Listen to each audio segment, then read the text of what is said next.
In the final UCI Women's Elite event, the 94.7 Cycle Challenge, to ensure that she will finish the year in the world's top 8.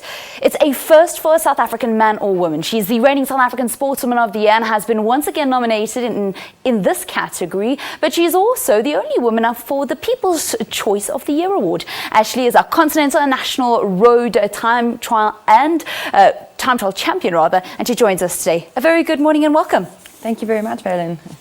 Firstly, congratulations on yesterday's ride. There was not only the fact that it was the first time that we had a UCI categorized 1.1 race for women elite in South Africa. You had a mechanical at the beginning, and then you had a high-speed crash in the middle of the race, and you still managed to overcome it all and claim victory.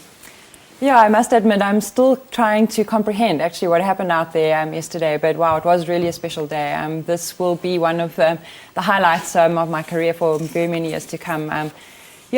I still don't know exactly how I managed to get it all together, you know, after all the challenges that I've faced, but I must say, I mean, racing on home soil just gives you that extra oomph, and all the people out en route and all the support I received, and of course my bigler teammates were just absolutely incredible to support me yesterday, and just really happy to take the win at Momentum 947 and on such a historical day, as you say, first UCI 1.1 race, and just a huge thanks to those who made it happen, and especially Momentum. What actually happened in the crash? I mean, there was some reports that you actually thought that you may have dislocated your shoulder or actually broken your elbow. Well, we were in a 4-man break.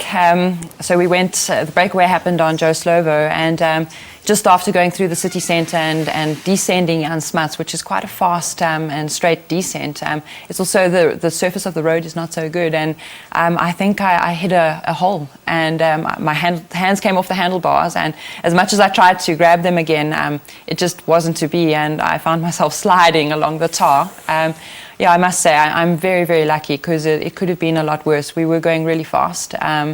So luckily no broken bones, but I must say a fair amount of road rash, so I'm quite tender this morning. When you finally kind of got up and you were like, okay, there's my bike and I'm very, very sore, what made you carry on? Well, I must admit, I got to my bike and I was convinced that it would be broken, the speed at which I came down. And there was a marshal who came up to me and said to me, "Are you really going to continue?" And the cameraman said to him, "Of course she's going to." And that just gave me a little extra push to say, yes, of course I'm going to. I'm here, I'm racing on South African soil, I'm away from home so often, and this is a special day. And I just went out there and decided I'm going to go there and do my absolute best. And just so happy that it all worked out in the end. That was a crash. Mention what happened with the derailleur before the race even started.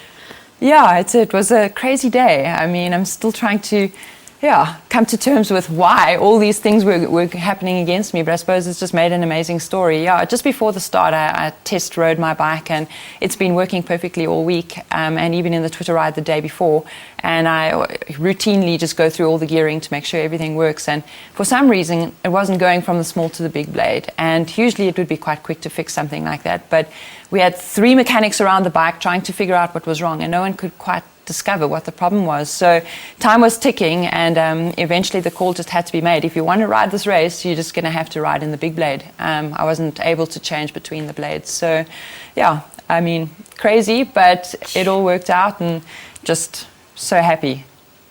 That is absolutely incredible. I mean, you've had an amazing year, starting with Bigler at the beginning of the year, and a brilliant result in the Giro Rosa. Just take us through this year and some of the massive highlights that you've had, because there's just been so many to speak about.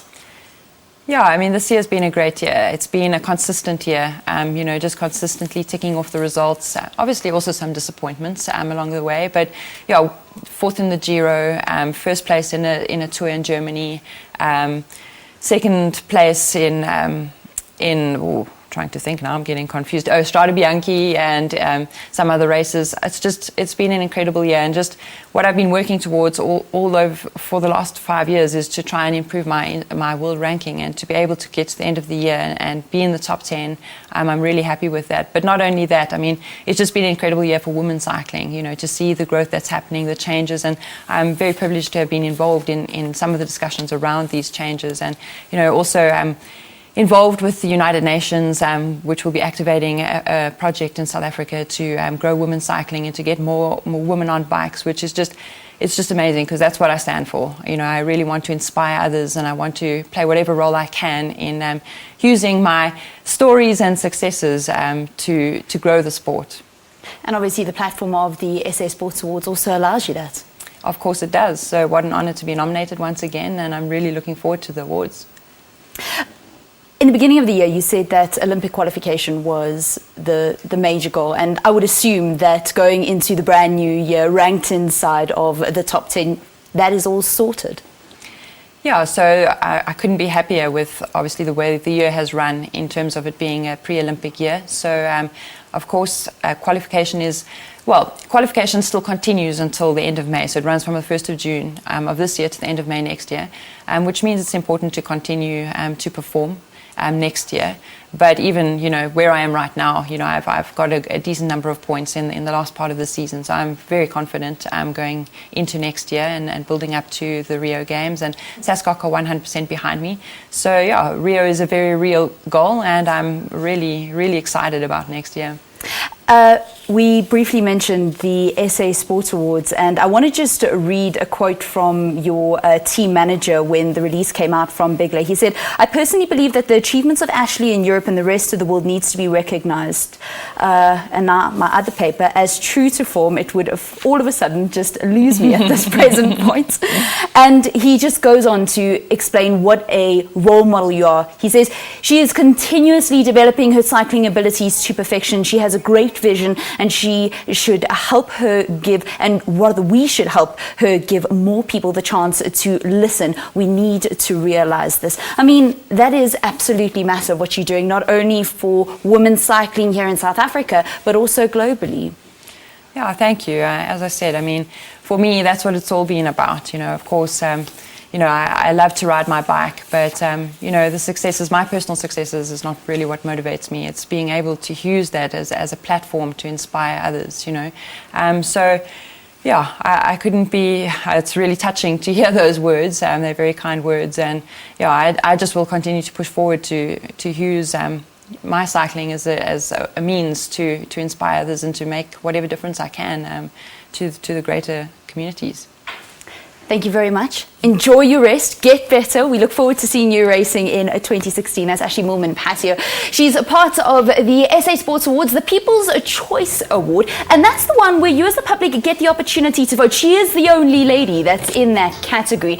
All you got to do is you have to text the letter B to 45210, and that's the way that you can vote for Ashleigh. Voting will close on the evening of the award ceremony, which is this coming Sunday, the 22nd of November. That concludes a look at what's been happening in your sports world. We will bring you more after 7 o'clock. It's time now for us to take a quick break.